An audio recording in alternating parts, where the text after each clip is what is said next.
والضحى والليل إذا سجى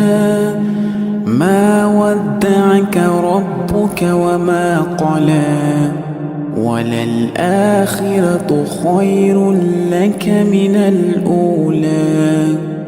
ولسوف يعطيك ربك فترضى ألم يجدك يتيما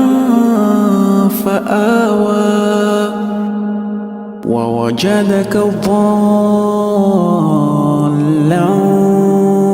فهدى ووجدك عائلا فأغنى فأما اليتيم فلا تقهر وأما السائل فلا تنهر وأما بنعمة ربك فحدث.